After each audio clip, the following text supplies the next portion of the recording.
Update tayo mga boss sa gulong natin. Ito sa hulihan natin ay 120 by 70 by 14.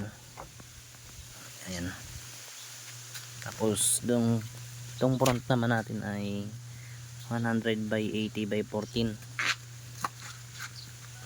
Magtatabas lang kayo dito sa ilalim mga bossing. Ito. Ayan. Tapos naka Aerox bags na rin tayo. Convert na yan. Pina-convert natin to.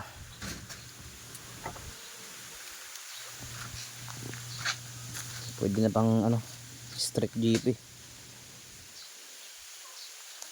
Tapos nagpalit tayo ng headlight bulb. Ito, naka-Iota tayo convert yan. Convert lang natin.